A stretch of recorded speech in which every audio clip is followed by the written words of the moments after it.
اور عرض کرتے یا رسول اللہ ہم آپ کی بارگاہ میں رہتے تو ہمارے دل کا الگ حال ہوتا ہے، باہر جا آپ کے پاس سے ہٹتے ہیں تو قلب کا عالم الگ ہوتا گئے، کہیں ہم منافق تو نہیں ہو گئے۔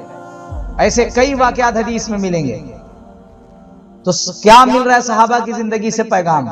یہ مل رہا ہے کہ ہمیں یہ جائزہ لینا چاہیے کہ کہیں ہمارے اندر منافقت تو نہیں آ گئی، لیکن یہ خرابی آج آ گئی ہے کہ ہم جھوٹ بول لیں، ہم دغا بازی کر لیں، ہم حسد کرنے میں ایکسپرٹ ہو جائے، بغض رکھنے میں ایکسپرٹ ہو جائے، اور ہر وہ کام جو دل کی خرابی ہے، ہر وہ کام جو دل کو بیمار کرنے والے ہیں، وہ کاموں کو کرے، اور اس کے باوجود بھی یہ دعویٰ رہے کہ ہم بہت بڑے ایمان والے ہیں، ہم کلمے والے ہیں۔ ان کو پتہ ہی نہیں ہے کہ کلمہ جب دل میں گھر کرتا گئے تو وہ ساری غلاظتوں کو صاف کر دیتا ہے۔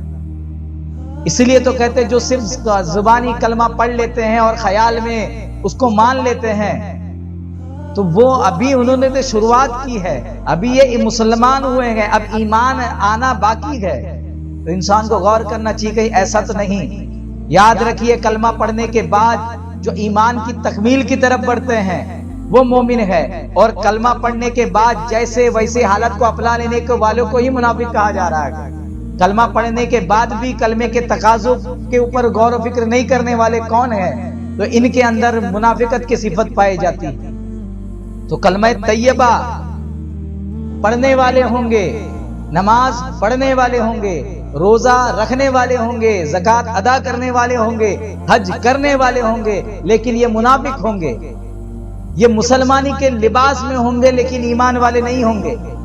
اور ایسے ہی لوگ دن میں فتنہ برپا کرتے ہیں، اور دین جو رحمت للعالمین کا محبت بھرا، عشق و محبت کا، پیار کا، عشق کا، اور انسانیت سے بھرپور لبریز جو اسلام ہے، سکون ہے، جس کے اندر رب کی بارگاہ میں ٹوٹل سلنڈر ہونے کا، مکمل طور پر جھک جانے کی جو تعلیمات ہے، اس کے خلاف اپنے تکبر کا سر بلند کرتے ہیں۔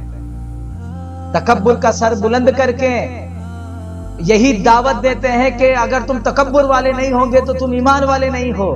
ایسے ایمان خور شیاطین لباس مسلمانی کے جبہ میں مشرکین منافقین موجود ہیں۔ تو ایسے منافقین اور مشرکین سے بچنا چاہیے۔ سرکار فرماتے ہیں کہ ایسے لا تعداد ایمان خور شیاطین اور منافقین مشرکین اس لباس مسلمانی میں چھپے ہوئے ہیں، جنہیں کھلی آنکھ سے دیکھ کر کے بھی منافق وہ مومن کا پتہ نہیں چلتا، مومن اور منافق کا پتہ نہیں چلتا۔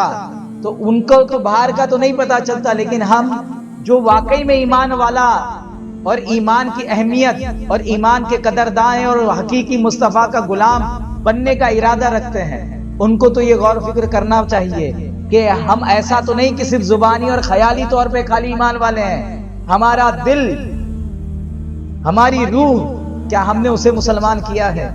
کیا واقعی میں ہم نے واقعی میں اسلام قبول کر کے رب تبارک و تعالیٰ کے سامنے اس کی اطاعت و فرما برداری کے آگے رب کے آگے خود کو جھکایا ہے، کہ یا صرف زمین پہ سر رکھ دینے کو ہم نے سمجھ لیا کہ ہم نے رب کی بارگاہ میں سر جھکا لیا گئے، جیسا کہ منافقین سمجھتے ہیں کہ ہم 5 وقت نماز میں سر جھکا لیے تو ہم بہت بڑے ایمان والے ہیں، جبکہ جو ہے حضور علیہ السلام نے فرمایا کہ یہ ایسی نمازیں پڑھیں گے کہ ان کی نمازوں کے آگے تم اپنی نمازوں کو حقیر سمجھو گے۔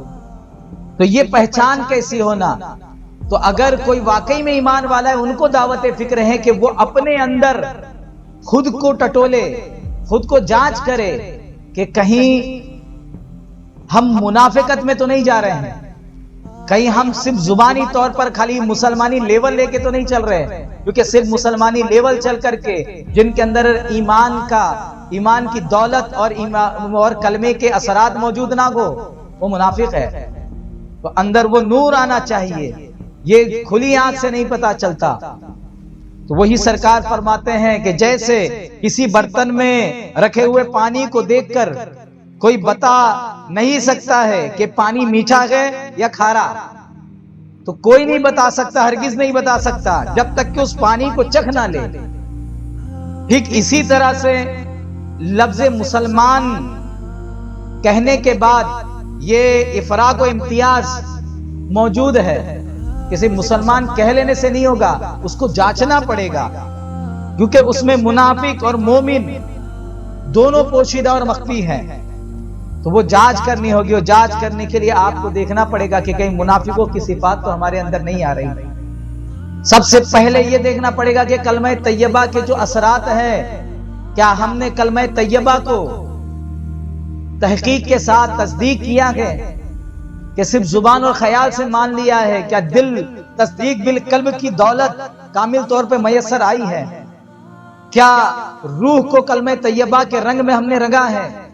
اگر نہیں رنگا ہے پھر کون سے کامل ایمان کی گفتگو کی جا رہی ہے؟ مولا تبارک و تعالی یہ فکر اپنے اندر بیدار کرنے کی توفیق عطا فرمائے کہ صرف مسلمان کہنے سے مسلمان نہیں ہوتے، کہیں مسلمان کہنے کے باوجود تو ہمارے اندر منافقت نہیں ہے، اور خود کا جائزہ لے کر اس منافقت کو دور کرے، اور اس کے بعد خود اپنی زندگی کا جائزہ لے کہ جب ہم کلمہ طیبہ کے اثرات اندر آئیں گے تو کیا ہوگا؟ آپ ولایت کے شہر کی طرف آپ کا قدم بڑھنا شروع ہو جائے گا، آپ اس شہر ولایت کے دروازے تک آپ کی رسائی ہونا شروع ہو جائے گی، اور وہ باقاعدہ آپ کو معلوم پڑے گا.